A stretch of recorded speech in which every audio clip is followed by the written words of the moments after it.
All right. It looks like we possibly have live video on YouTube and Facebook. It looks like we have live video on YouTube and Facebook.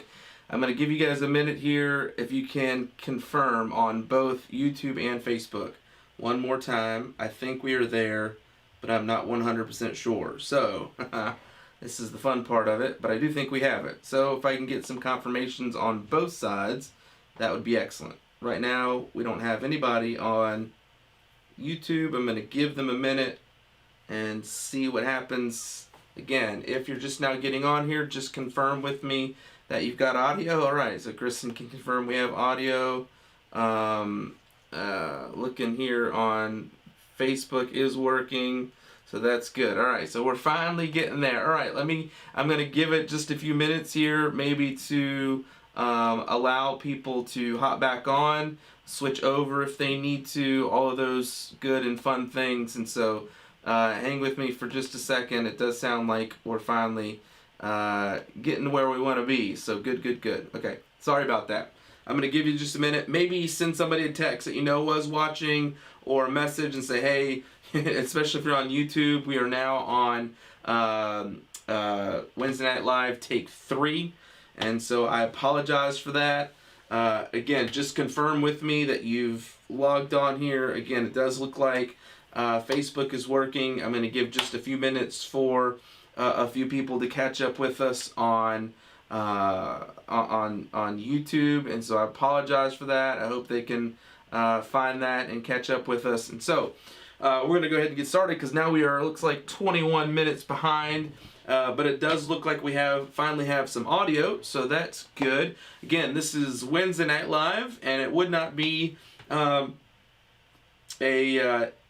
service like this, or an opportunity like this with me by myself, without something crazy happen. And so, again, I'm Pastor Edwin Lugo. Many of you know that. And we are we are live here for our study through the book of Ecclesiastes. And again, I'm just giving people a few moments to hop on here with us, because I know they probably had to jump around to a bunch of different places. And so I apologize for the people that have had to do that. And yeah, so we're finally up and working. And so again, just hang with us while we're trying to get all these things worked out. Again, let us know if you're on Facebook, if you're on YouTube and watching. Let us know, because we want to make sure we got all these people back. Again, if you had somebody maybe that you knew was watching before, and I know we bounced around a couple times, reach out to them and let them know. The good thing is we start with some of the maybe crazier, funnier aspects, the fun segments before we get into the Word of God, and so that'll work out well. The first segment we're going to look at today is the segment we looked at last week, and that is a segment known as The Bestest. The Bestest. And I'm going to have to go back and look at last week's The Bestest and remind myself of all of the great Mexican restaurant possibilities that we have there. But this week's The Bestest, I'm going to give you just a few minutes to think about it and to answer here. This week's The Bestest is the bestest dessert. Now, here's the thing. We want to know where the best dessert is, not just the best dessert.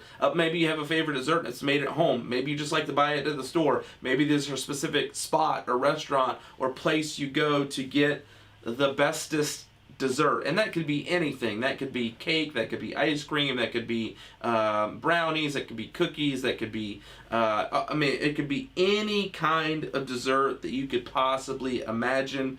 But I'm trying to buy some time here to give you an opportunity to answer. I don't see any answers yet, but I know they'll probably come streaming in here in just a minute. Tell me, what is, in your opinion, the bestest dessert? What's the best dessert?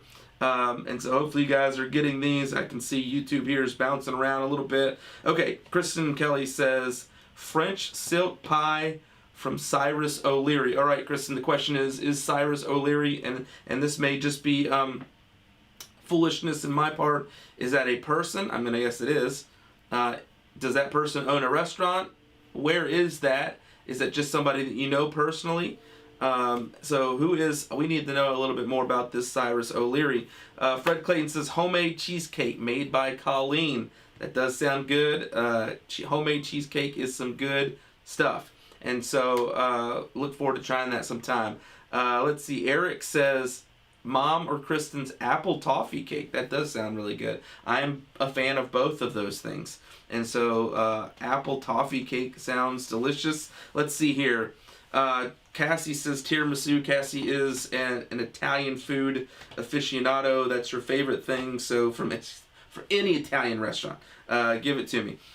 She says, from any Italian restaurant, tiramisu. Emily says, just classic cheesecake with strawberry. Strawberry cheesecake is awesome. I am with you on that one. Love myself some strawberry cheesecake.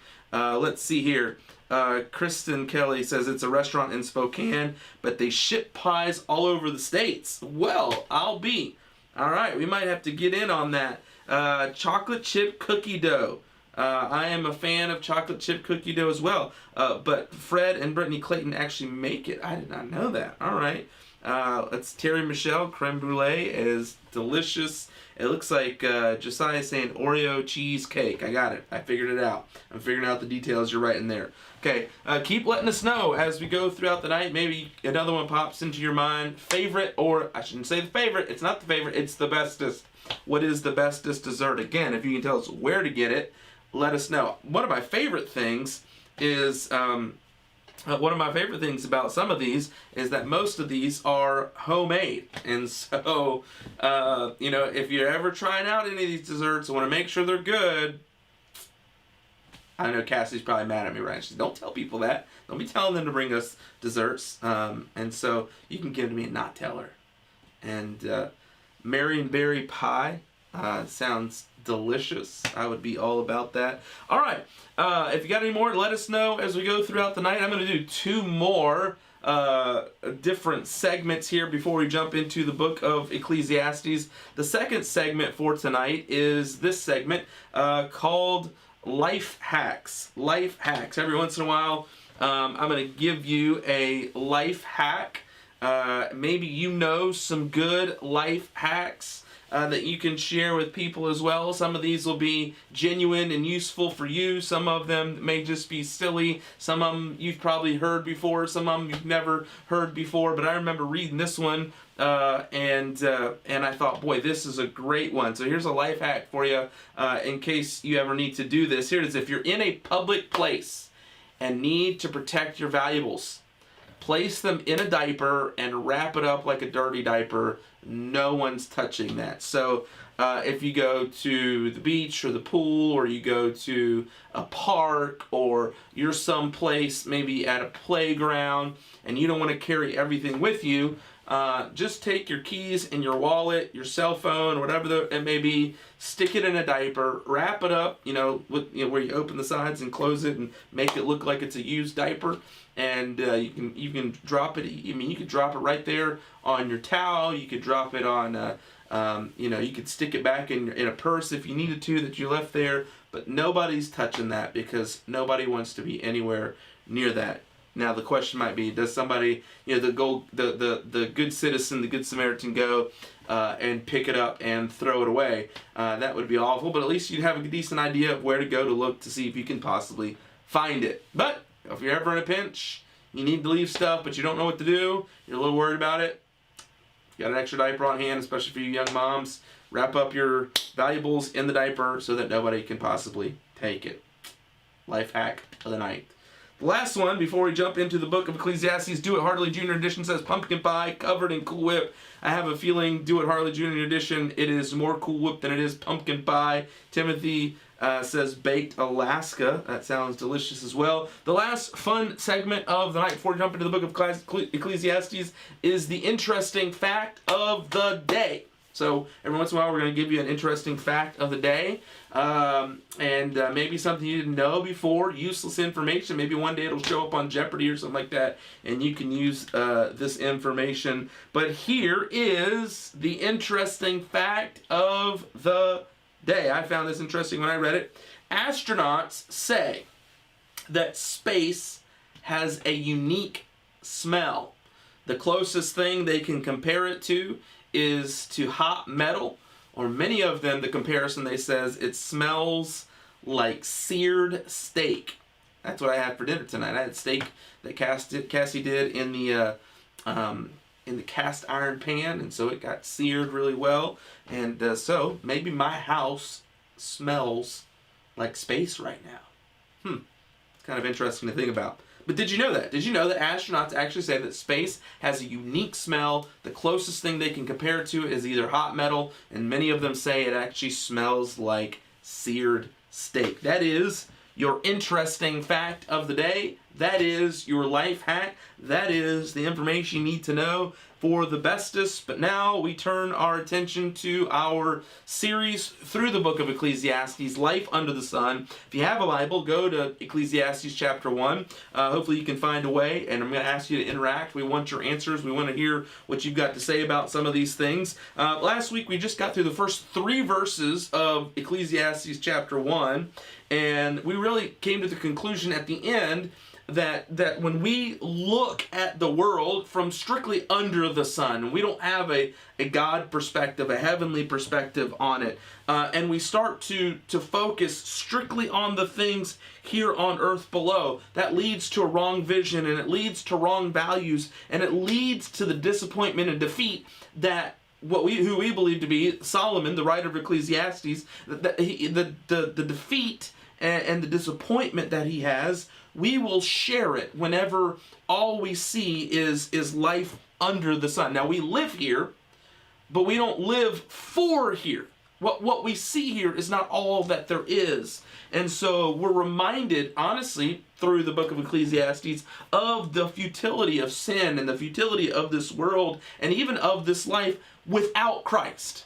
And that's the key. The key is when you put your faith in Christ, even as you're living life under the sun, it changes our perspective to where we have a different view on life, and we have different values, so that no matter what happens under the sun, no matter what happens in this world, we don't have to live a life that is disappointed or defeated. And that leads us, really quickly, especially since we're short on time tonight, this leads us into the next section of verses, and I want us to read Ecclesiastes chapter 1, verses 4 through 7. I'll have them here on the screen, but if you happen to be able to follow along, I want you to do that. It says this: "One generation passeth away, and another generation cometh. But the earth abideth forever. The sun also ariseth, and the sun goeth down, and hasteth to his place where he arose. The wind goeth toward the south, and turneth about unto the north. It whirleth about continually, and the wind returneth again according to his circuits." Verse 7, "All the rivers run into the sea. Yea, the sea is not full unto the place from whence the rivers come. Thither they return again." Now, I know that's a mouthful there, but I'm going to ask you this question. Maybe take just a minute and read those 4 verses, verse 4, 5, 6, and 7 again. And I want you to, this is where I want you to interact here. I want you to type out here in the live chat, whether it's on YouTube or whether it's on Facebook, what do you think the general idea that Solomon is aiming at here in these verses? I think there is a specific aim that he has, a specific thing he's aiming for. But I'm going to take just a minute, let you read it, and answer that question. What is the general idea of these verses, 4 through 7, that Solomon is saying? Again, take just a minute to read them, and I'll give you an opportunity to answer. If this is your first time on, we've said this before, don't be afraid to jump in here and answer. Don't be afraid to potentially get it wrong or be wrong. Any of those kinds of things. This is an opportunity for us just to share together, to learn together, to grow together, to have a good time together. And so I'm buying time, but I'm not reading any answers. So hopefully you guys are with me. Hopefully you're surviving. Hopefully you hear the question when you read these verses, okay, verses 4 through 7. What is the general idea of these verses? So, okay, we've got some good things. Life goes on. That's a great way to put it. That's life goes on. Kristen Kelly jumps in there as well. There's a continual cycle of coming and going. So you guys are, see, sometimes we read the Bible and think it can be really confusing, but you guys are really, heading right towards the target. Be sure to keep writing some more answers in there if you're thinking about them. Events occur in cycles, and if you could see my notes today, some of the words that I've used, that you've used, are cycles or circles or continual, and you guys are hitting right on it. The reality is, Solomon looks at life and says, life continues in these circles, right? We've heard it talked about the circle of life. He says life is a circuit, and the sun is a circuit, and the wind, the wind moves how it always does, and the rivers always end up in the sea. It just has this continual cycle, and the writer of Ecclesiastes looks at these cycles, and what I want to share with you tonight are some three really primary thoughts enter his mind when he thinks about these cycles of life. So I want to share them with you tonight. When the writer of Solomon writes these, and we're going to look at it in the Word of God, and I'm going to get your thoughts on some of this. But one of the first things that he thinks about when he thinks about this circle of life, one of the things that pops into Solomon's mind is this idea. He thinks nothing changes. Nothing changes. Basically, he looks at life and says nature that we look at, nature. These are the things he uses, the sun, the wind, the river. And he says nature is so uniform in its action that it's just year after year, it's always the same. As a matter of fact, scientists determine natural laws that come from the natural cycle of nature. We see it, and we can determine again natural laws based upon what we see, because it happens year after year after year. And he notes here, he says, you know what? It's really interesting to me. The writer of Ecclesiastes is thinking that as the people of the world change, right? People live and die, born and die, born and die. He says the happenings of our world stay the same. The sun rises and then it sets. The wind blows. The river flows to the sea. I'm sure many of you have heard the phrase, the more things change, the more they stay the same. And the writer of Ecclesiastes looks and says, man, the more things change, as people live and die, just the world itself appears just to always go in these cycles, and nothing really changes. And so for him, the question that he's wrestling with is, what's the purpose? To what end are these things moving? What's the purpose of the sun rising and setting? What's the purpose of the river flowing to the sea? What's the purpose of the wind blowing? All of these things, to put it another way, he's saying there seems to be a whole lot of motion without any promotion. It's like everything seems to be moving all the time in these same cycles, but where's it going? And again, this is part of the problem with looking at life under the sun. Life just looks uniform, predictable. These cycles just move on purpose. So here's the thing that in this moment was not being considered. And here's my question for you. I want you to think about this. While nature appears to move in these cycles, right, over and over and over, these cycles, these circles over and over again. One thing that's not monotonous, one thing that is not constrained by these things is God. And so here's a question that popped in my mind when I was studying this. I'll put it on the screen here. What are some times where God broke into nature? We know that there are natural laws, regular cycles. Can you think of some Bible examples where Jesus or where God breaks into nature? Which, by the way, shows that our God is above and transcendent from nature. It's not created by nature. He's not controlled by nature. He's above those things. But can you think of some moments, some times where God, and that's the only way I could think of to put it, that He breaks into nature and shows that He is beyond it. He is above it. He is not controlled by it, but instead controls it. any examples that you can think of. There are a few biblical examples, Bible examples. Great one, Eric, parting the Red Sea, right? There was this flow that the water always has, and God intervenes and stops the waters and walls them up.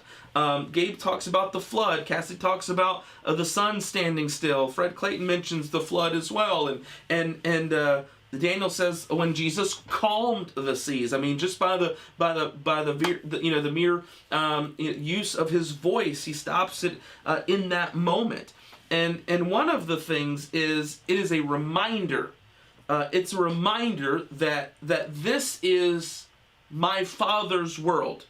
And we are not prisoners to the monotony of this world, because our God is not controlled by the seeming monotony of these worlds. Other people are putting other ones there. God made the sun stand still until Joshua and his people won a battle. Almost all of the 10 plagues. So you guys understand what I'm saying. While nature does seem to have its cycles, God is not controlled or contained by those cycles. We serve a God that is more powerful and also able to work in the apparent monotony of our life. So when it looks like nothing changes, and sometimes we have that feeling in our life, it's just, man, it's the same thing over and over again. Nothing changes, nothing changes, nothing changes. Don't forget that we serve a God that is not controlled by the monotony of this life. Another thought that he has is this. He says, there's nothing new. Nothing is new. Nothing changes. Nothing is new. Having just kind of been a little bit of a science teacher, you almost call Solomon a science teacher. He talks about life, and he talks about the wind, and he talks about the rivers, and he talks about the sun. It kind of seems appalling to hear him say, there's nothing new. With the invention of the telephone, the internet, advancements in technology and medicine, it feels like there's something new being produced all of the time. I don't have this written up here, but if you want to answer, I'd love to hear some of your responses. Can you think of an example of maybe an invention that when it first came out just absolutely blew your mind? You couldn't believe it. It's like, whoa, I cannot believe we have the ability to do that. Like, that's crazy. This may not be mind-blowing. I'll give you a minute to think about this here for just a minute. But I remember growing up, one of my stepdad's favorite cartoons was the Jetsons, right? The Jetsons was one of his favorite things, and I remember their telephones, had TVs in it, so you could see the person that you're talking to. And I remember whenever we first were able to do like FaceTime on our phones, like that just blew my mind. That I could see somebody and talk to them kind of live in that moment. George says iPhone. Gabe says Nintendo Switch. Nintendo Switch was pretty cool. For the first time, you could be playing a game on your TV at home and then pull it with you and take it with you. A fax machine. Actually, when you think about a fax machine in its day, it was kind of neat that you could get a copy of something and shoot it across the world via the telephone lines. It was kind of a crazy thing to think. But it's kind of interesting to somebody who just talked about all of science, and I know they weren't quite as advanced as we were at this time. Smartwatches. Eric says smartwatches are better than Dick Tracy. That's right. I remember thinking that same thing. You could talk into your phone. Dick Tracy could talk into his wristwatch as a phone. Holographic presentations, those are still mind-blowing, and they're getting more and more mind-blowing. Holographic presentations are crazy. But it's interesting that here in just a moment we're going to see that he goes from talking about science, which there seems to be a lot of change even though there's monotony there, but inventions, and all of a sudden he goes, nothing ever changes. Nothing's new. However, you'll notice that there's a change in subject matter. Almost like he's a teacher who says, all right, students, put away your science book. We talked about the river. We talked about the sun. We talked about the wind. We talked about life. Put away your science book. We're gonna open up a different book, a different subject, and see if you can figure out what subject I'm talking about here. We'll read verses 8 through 11. He says, all things are full of labor. Man cannot utter it. The eye is not satisfied with seeing, nor the ear filled with hearing. And these are key verses. The thing that hath been, it is that which shall be. And that which is done is that which shall be done. And there is no new thing under the sun. There's where he says it. Verse 10. Is there anything whereof it may be said, see, this is new. It hath been already of old time, which was before us. There is no remembrance of former things, neither shall there be any remembrance of things that are to come with those that shall come after. So again, and this is silly fill in the blank here, the writer changes subjects. He moves from talking about science, again, life, the rivers, the sun, all of these kinds of things, the wind, and now he changes subject. He goes from talking about science to talking about what? Again, think about it in terms of a teacher going, all right, class, put away your science book, and now let's look at what subject you think. When you read these verses, what subject you think maybe he has in his mind? I'll wait for you to give some answers, see what you think. Some of you are still adding things that just inventions that maybe just blew your mind. I agree with almost all of them. It is very, very true. Waiting for some answers here. What subject do you think he switches to? There's some key words in there. I won't wait too long. I don't want too much dead space. Hopefully you're still with me. It's almost as if he goes from, all right, students, put away your science book and open your history book. Because he talks about the things that have been, the things that have happened in the past. And one of the really interesting verses here is verse 8. He says, all things are full of labor. Man cannot utter it. But notice this phrase here. Hey, good job, Eric. History. The eye is not satisfied with seeing, nor the ear filled with hearing. The eye is not satisfied with seeing, or the ear filled with hearing.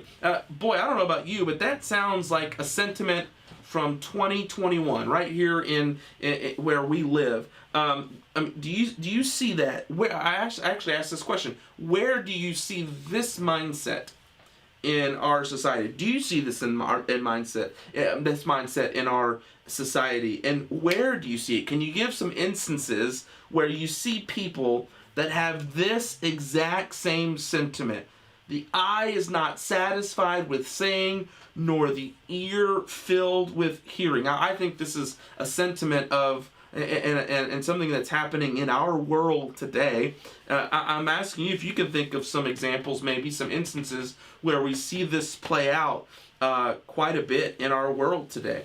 Because I think it's interesting that we live in a country that has so many resources and has access to so many things, but still has this mindset concerning things. So George just writes some of them here, from cars to phones to houses. People are always thinking, again, back to this verse, my eyes aren't satisfied, my ear is not filled, I just want more and more and more and more. One of the areas, in my opinion, where I see this play out a lot is in our Terry and Michelle movie TV junkies. Eric talks about consumerism. I think about our 24-hour news cycle.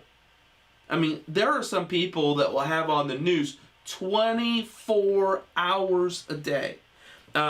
It's just I want to see it all the time. I want to see everything, when it happens, how it happens, in that moment, just access to it.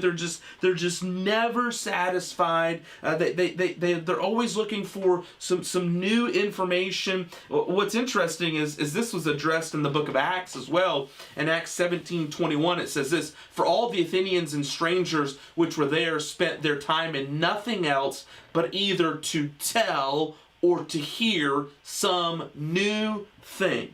It was always, what's the newest news? I mean, the news. What's new? What's new? The news. What's the new thing? What's the new information? Every little bit and every piece of it, we're just constantly looking for it, and constantly trying to take in more of that media. Emily nails it, scrolling through social media with no purpose. It's like, all right, what's the next video I can watch, or what's the next funny meme I can look at? I mean, it's totally there. And by the way, there's a reason why we're addicted to those things, and we just look and look and look, or we listen and listen and listen, and are never, ever satisfied. Now, I know I'm jumping ahead a little bit here, but here's part of the reason why. In Ecclesiastes chapter 3 and verse 11, the writer says this. He says, speaking about God, He hath made everything beautiful in His time.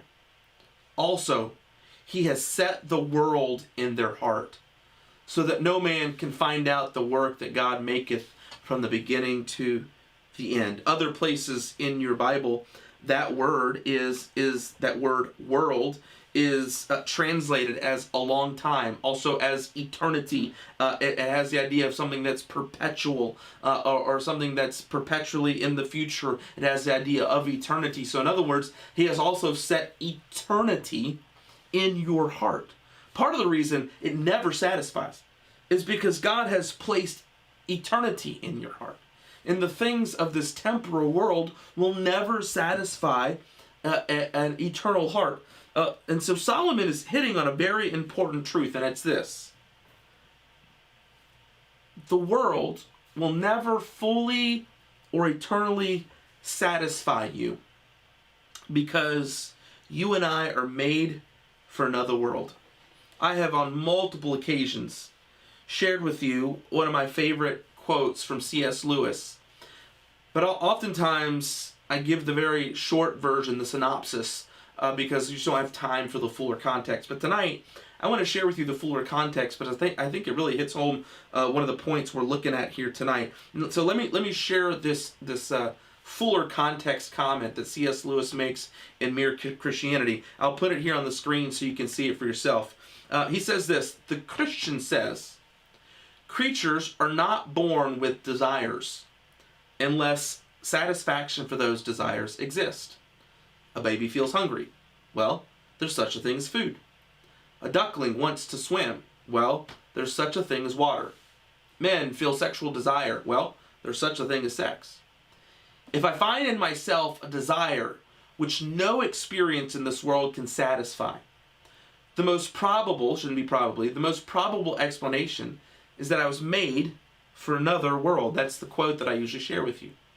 If none of my earthly pleasures satisfy it, that does not prove that the universe is a fraud. Probably earthly pleasures were never meant to satisfy it, but only to arouse it, to suggest the real thing. If that's so, I must take care, on the one hand, never to despise or to be unthankful for these earthly blessings, and on the other, never to mistake them for something else, of which they are only a kind of copy, or echo, or mirage. He goes on and says, I must keep alive in myself the desire for my true country, which I shall not find till after death. I must never let it go, or get snowed under, or turned aside. I must make it the main object of life to press on to that country, and to help others to do the same. These are the words of C.S. Lewis in Mere Christianity, and I think they ring home true that sometimes we look at life and go, man, there's nothing new. Everything's just like, there's nothing that just truly satisfies. And as he says, if that is true, and I believe it is, it probably means the most probable explanation is that we were made for another world. Let's read verses 9 through 11. Keep moving on. The things that hath been, it is that which shall be. And which is done, is that which shall be done. And there is no new thing under the sun. Is there anything whereof it may be said, see, this is new, it hath been already of old time which was before us? There's no remembrance of former things, neither shall there be any remembrance of things that are to come with those that shall come hereafter. The idea that he's trying to get around here is that the world provides nothing new. The world does not have the ability to produce anything new. Thomas Edison one time said of his inventions, he says, my inventions are only bringing out the secrets of nature and applying them for the happiness of man. You know what he's saying? He says, my invention is not new. Nature already held these things. I'm pulling them, or I'm bringing out the secrets of nature and applying them for the happiness of mankind. Only God creates new things. And here's the awesome thing about being a Christian, and this is going to be your opportunity to answer again. I'll ask it here so you have some time to think and respond. What are some things that the Bible says will be new for us or new about us when we become Christians or in our future as believers? What are some things the Bible says, hey, when you become a believer in Christ, this is going to be new, or it will be new in the future? Because God creates new things. And here's the awesome thing. While the world may be able to not give us anything new that truly satisfies, God gives us newness. What are some things, and I'm going to share some Bible verses with you, but I want you to think about this for just a second. What are the new things that God gives to believers, or new things that will be new about us or the future or for believers or as believers? I'm going to give you some time to think about that and to answer. And by the way, if you can provide a Bible reference, that would even be better. I have some that I'm going to share with you, but I'm giving you a minute to answer for yourself. New things. What does God make new? Solomon looks and says there's nothing new on the earth, and he's right. The world itself doesn't produce anything new. They just take what nature has given us and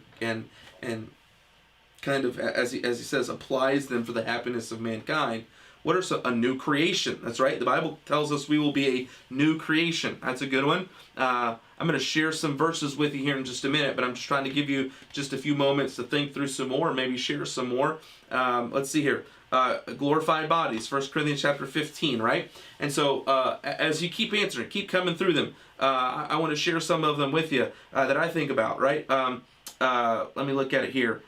This is the question: what are some things the Bible says are made new or will be made new for the believer? Here are some of the verses, right? The Bible tells us in 2 Corinthians chapter 5 and verse 17, therefore if any man be in Christ, he is a new creature.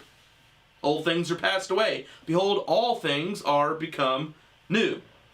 In Romans chapter 6 and verse 4 it says, therefore we are buried with him by baptism into death, that like as Christ was raised up from the dead by the glory of the Father, even so we also should walk in newness of life. Keep going. Psalm 40 verse 3 says, he hath put a new song in my mouth, even praise unto our God. Many shall see it and fear and shall trust in the Lord. Hebrews chapter 10 and verse 20 says, by a new and living way, which he hath consecrated for us through the veil, that is to say, his flesh. In Revelation chapter 21 and verse 1 it says, and I saw a new heaven and a new earth, which Emily Tucker mentioned here. For the first heaven and the first earth were passed away, and there was no more sea. In Revelation chapter 21 and verse 5, and he that sat upon the throne said, behold, I make all things new. And he said unto me, write, for these words are true and faithful. Solomon speaks to why we think something may be genuinely new in verse 11. Look at verse 11, because sometimes you go, oh, well, isn't that new? Or isn't that? This is new. Verse 11 says, there's no remembrance of former things. Neither shall there be any remembrance of the things that are to come with those that shall come after. In other words, saying, or someone one time said, the ancients have stolen our best ideas. Remember, when we might think something is new, that our perspective is limited. And this is what he's saying. He says there's no remembrance of former things. Part of the reason we think things are new is because we just forget the past. We forget history. And he says, neither shall there be any remembrance of things that are to come with those that shall come after. The things that we go through, it's like people are going to forget this too. And then it's going to come around to them. They're going to go, wow, this is new.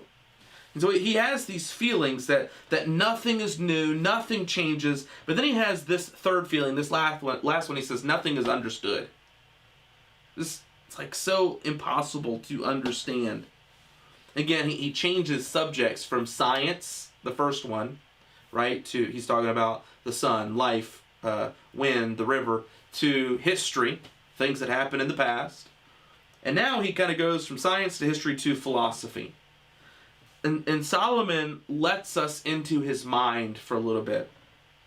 And he says, "Now, I've wrestled with all these perplexing questions of life, and let me tell you how I've tried to figure them out." That's kind of what Solomon is going to be saying here.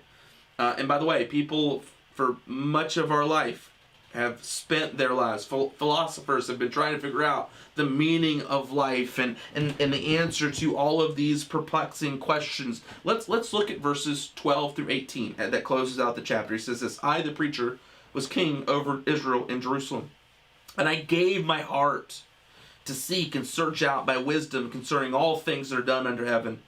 This sore travail hath God given to the sons of men to be exercised therewith. I have seen all the works that are done under the sun, and behold, all is vanity and vexation of spirit. That which is crooked cannot be made straight. That which is wanting cannot be numbered.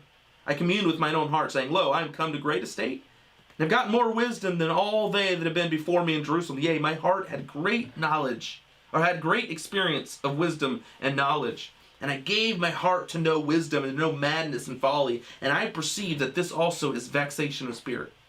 For in much wisdom is much grief, and he that increaseth knowledge increaseth sorrow." As we come to this conclusion here, and Solomon says, man, nothing is understood. Like, everything's so hard to understand. These are some conclusions that are important for us to take into this next week as believers, okay? And some of this may sound harsh, but just hang with me here for just a minute. One of the conclusions that we come to is this: life is tough, but it is a gift from God. Life is tough, but it is a gift from God. Look at verse 13 again. "And I gave my heart to seek and search out by wisdom concerning all things that are done under heaven. This sore travail hath God given to men." This sore travail. Because of sin, life is a sore travail. It's tough sledding. But it is also given to us by God. Life is a gift from God. Life is tough. And I don't have to tell you that. Life is tough. But also don't forget that it's given to us by God. It is a gift from God. Warren Wiersbe one time said this, and I'm just going to read it to you. I think it's a great truth. I'm just going to read what he said. I don't have it here on the screen. He said, "I heard a robin singing late one night and thought to myself, that bird has done nothing but tried to survive today. He's avoided predators and looked for food for himself and for his family. But at the end of the day, he still sings about it. So why do I complain about every day? My life, while tough, is better than that bird. I'm created in the image of God and saved by the grace of God, and yet I catch myself complaining about every annoyance. But in reality, there are plenty of things to sing about." And I hope that serves as a reminder to each and every single one of us. Yes, life is tough. I don't doubt that. And we experience that, but it's a gift from God. Also, I want us to see this. Life doesn't get easier by running from our problems. Life doesn't get easier by running from our problems. Look at verse 14. "I have seen all the works that are done under the sun, and behold, all is vanity and vexation of spirit." All is vanity. People try to run from their problems. And where do they run to? Some people run to work. Guess what? He says that's vanity and vexation of spirit. Some people run to drugs or alcohol. Vanity and vexation of spirit. Both the workaholic and the alcoholic are both trying to escape the hard parts of life. But they're just living on substitutes, and that bubble always bursts. Running to God is what makes life worth living. So it's a reminder, life doesn't just get easier by always running from our problems and escaping them. The third thing I want us to understand as we kind of close it out tonight is not everything can be changed. Look at verse 15. "That which is crooked cannot be made straight. That which is wanting cannot be numbered." I don't say that. I genuinely don't say this to bring sadness or anything like that. But mistakes you made in the past can't be changed. They can't be undone. Words that you say, they've come out of your mouth. You can't put them back in. They're out now. And sometimes we waste so much of our time thinking about what we wished we could have done differently. Now, here's the awesome thing. God does have the power to change things, and God does have the power to supply that which is lacking. Again, He can't put those words back in your mouth. He can't change actions that you've made in the past, but He can change how they affect us. You see, for a sinner, the past is an anchor that just weighs him down all the time. He thinks about mistakes of the past, things he's done in the past. For the sinner, it's just a giant anchor. For a saved person, the past can act as a rudder to give direction. And the difference is whether you place your faith in Jesus Christ or not. Doesn't mean, as Christians, doesn't mean that we're perfect, that our past is perfect, that we've done everything right. But it does allow us to say, you know what? It is what it is. But God can use that to make me better and to change me. It doesn't have to weigh me down. Solomon was looking at everything, again, from under the sun as this is unchangeable. But with God, nothing is impossible. Next, I want you to see this.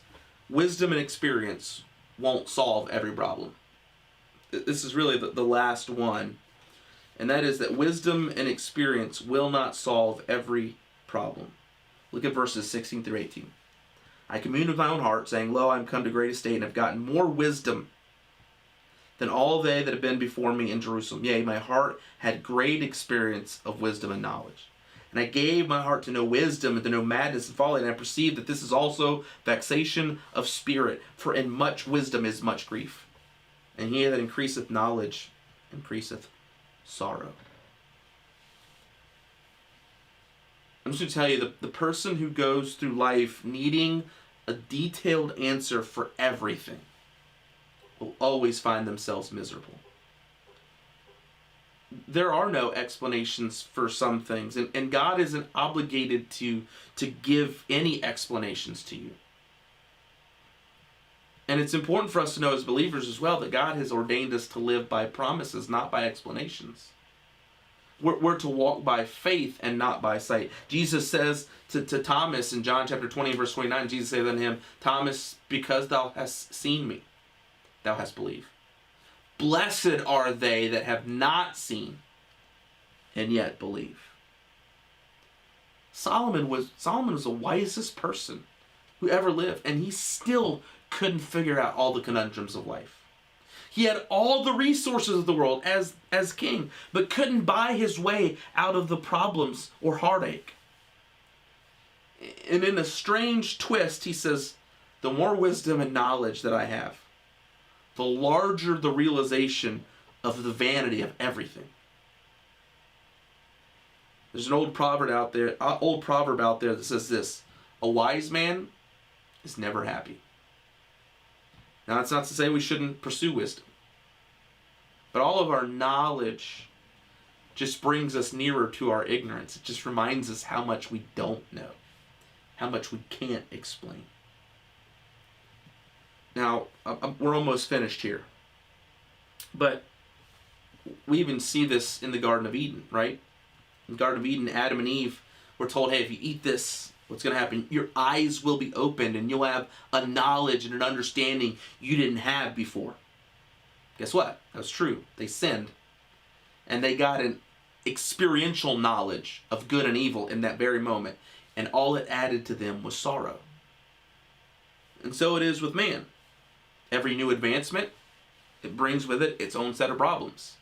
The internet's awesome, but it's brought loads of problems. The iPhone, awesome, brought loads of problems. Cars, awesome, but brought loads of problems. We could go through many of these things we talked about that bring with them loads of awesome things, but loads of problems.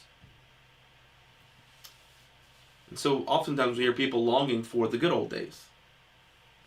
The scientist in Solomon says the world's a closed circle, a closed system, nothing changes. The historian in Solomon says life is a closed book, there's nothing new. The philosopher says life is full of deep problems and there are no answers. But as we close out tonight, I want to remind you that in 1 Corinthians chapter 1 and verse 24, it says, But unto them which are called both Jews and Greeks Christ, the power of God, and the wisdom of God. So guess what?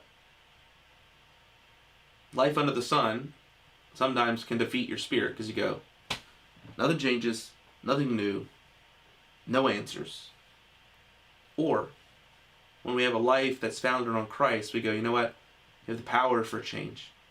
We have the wisdom of God. And I might not understand everything. I have His power and I have His wisdom. And so, when you feel like life might be taking you in circles, you know the best thing to do? Turn to Him. Spend time with Him. Get to know Him. I know these last few moments here as I'm trying to work my way through this content, especially since we got started late, does not have your involvement as much, and I apologize.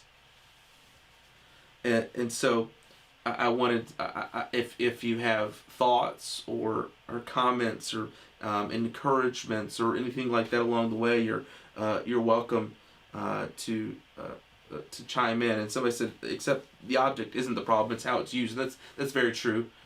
Most objects in and of themselves aren't sinful in themselves. It's the sinfulness of humanity, the lack of self-control in humanity, the selfishness in humanity that affects it in those ways. And so that's very, very true concerning those things. Those objects in and of themselves aren't always the issue.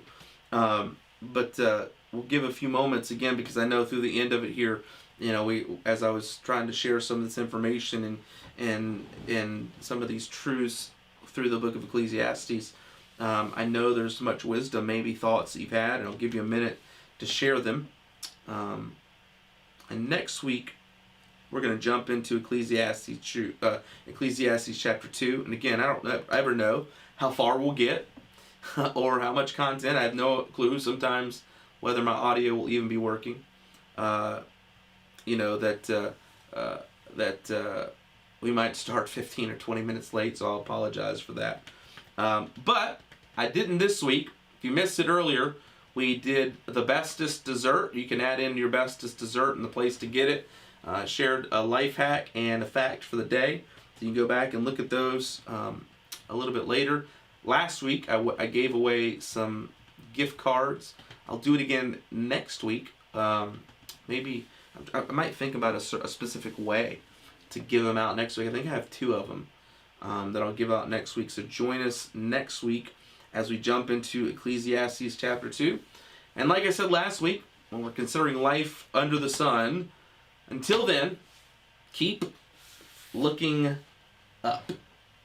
That's right, keep looking to the Lord, keep trusting the Lord, and trust Him on a day-to-day basis. Because when we're here on earth, sometimes like Solomon, we can think, man, what is the deal with life? It just doesn't make any sense. I just don't get it.